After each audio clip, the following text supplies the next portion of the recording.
بسم اللہ الرحمن الرحیم۔ ایک دفعہ ایک ٹیکسی ڈرائیور نے فٹ پاتھ پہ بوجھل قدم اٹھاتے ہوئے بوڑھے آدمی کو دیکھ کر بریک لگائی اور اس سے پوچھا کہاں جاؤ گے؟ بوڑھے نے سامنے پہاڑ کی طرف اشارہ کرتے ہوئے کہا، اس پہاڑ کے پیچھے آخری کنارے پر میرا گھر ہے، وہاں جانا ہے میں نے۔ ڈرائیور نے اسے بیٹھنے کا اشارہ کیا۔ راستے میں بوڑھے سے پوچھا، کرایہ کتنا دو گے؟ بزرگ نے نم آنکھوں سے جواب دیا، گھر پہنچ کر بہت سارا مال دوں گا۔ گاڑی جب گھر کی دہلیز تک پہنچی، دروازہ کھلا، معصوم بچے دوڑ کر آئے اور بزرگ سے لپٹ کر روتے ہوئے پوچھا، بابا ہمارے لیے کھانا لائے ہو یا رات کی طرح دن بھر بھی بھوک میں ہی گزرے گا؟ باپ اپنے معصوم بچوں کی حالت زار نہ دیکھ سکا، شرمندہ بھی ہوا اور رو کر کہنے لگا، ابھی تک کچھ بھی نہیں ملا میرے بچوں، مگر بہت جلد خدا اپنا رزق پہنچائے گا۔ ڈرائیور پر باپ بچوں کا مکالمہ ہتھوڑے کی ضرب کی طرح لگا۔ ڈرائیور کے دل میں رحم آیا، وہ ہوٹل پہ گیا، ان بھوکے بچوں کے لیے کھانا لیا اور جا کر بھوک سے نڈال ان معصوموں کے سامنے رکھ دیا۔ انہیں اتنی شدت کی بھوک تھی کہ سینکڑوں میں وہ روٹی کھا گئے۔ ڈرائیور پھر اسی نیت سے خاموشی سے شہر کی طرف چل دیا کہ ان بھوکوں کی آگ بجھا دوں۔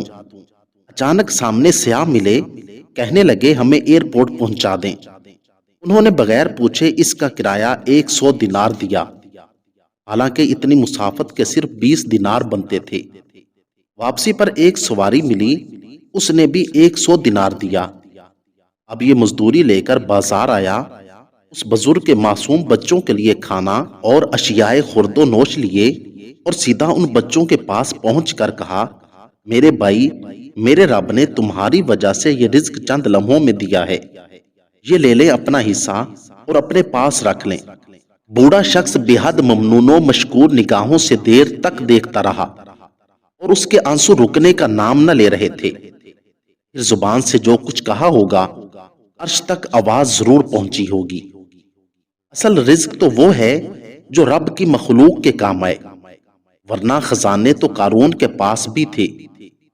ایک مرتبہ صحابہ کرام ایک سفر سے واپسی پر حضور کی خدمت میں حاضر ہوئے اور اپنے ایک ساتھی کا ذکر کیا اور اس کی بہت تعریف بیان کی کہ پورے سفر میں ہم نے دیکھا اور جہاں بھی ہم نے قیام کیا، یہی دیکھا کہ وہ یا تو قرآن پاک کی تلاوت میں مصروف رہتے تھے یا پھر نماز میں مشغول رہتے تھے۔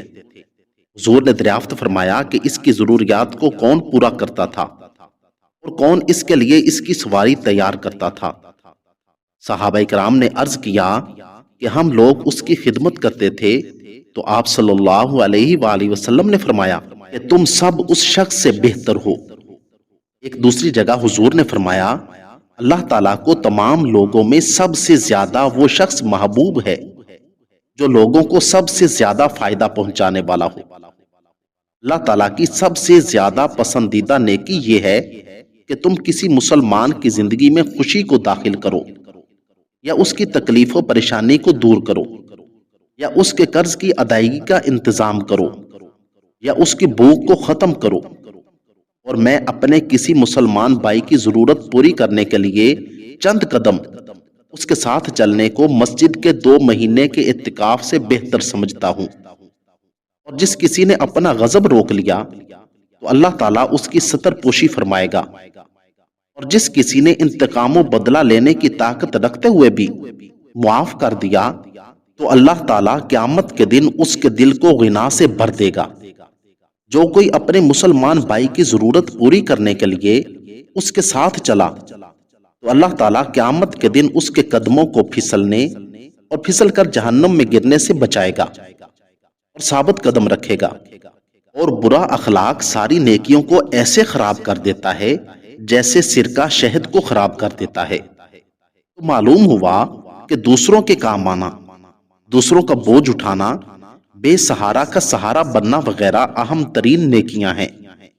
ہر مسلمان مرد و عورت کو چاہیے کہ ان نیکیوں کو اپنی اپنی زندگی کا مقصد بنا لیں، کیونکہ وہ مسلمان عظیم ہے جس کی زبان، ہاتھ، پیر اور دوسری توانائی و صلاحیت دوسرے مسلمانوں کے کام آئے۔ اللہ تعالی ہم سب کو سمجھ اور عمل کی توفیق عطا فرمائے، آمین ثم آمین۔ اگر آپ کو میری یہ ویڈیو اچھی لگی ہو تو ویڈیو کو لائک، چینل کو سبسکرائب اور ساتھ دیے گئے بیل آئیکن کے بٹن کو ضرور دبا دیں۔ شکریہ، والسلام۔